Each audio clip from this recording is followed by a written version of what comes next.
তো আজকে দেখো ক্লাস 5-এর ইংলিশের ডাফ অ্যান্ড ডাডি যে বইটা রয়েছে তুলসী প্রকাশনীর এর 129 পেজে যে এক্সারসাইজগুলো রয়েছে সেগুলো নিয়ে আজকে আলোচনা হবে।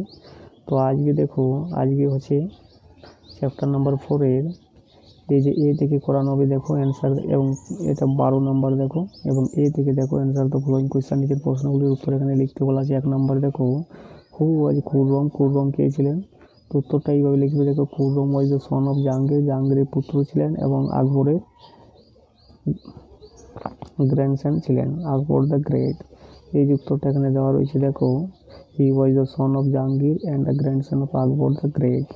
এবার দ্বিতীয় নম্বর দেখো who was the son of Akbar the great, অর্থাৎ আকবর দ্য গ্রেটের সন কে ছিলেন? তো উত্তরটাও কী হবে দেখো, Jahangir was the son of Akbar the great.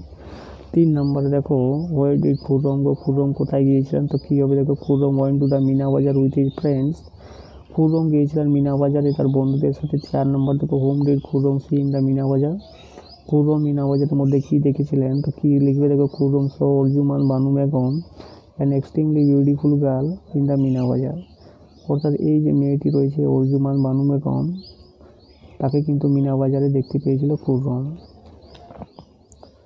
এরপরে 5 নম্বর দেখো who was the girl selling silk and glass beads, অর্থাৎ মেয়েটিকে যে কিনা বিক্রি করছিল কি সিল্ক এবং গ্লাস বিডস। তো উত্তরটা হবে দেখো, Arjumand Banu Begum was the girl selling silk and glass beads.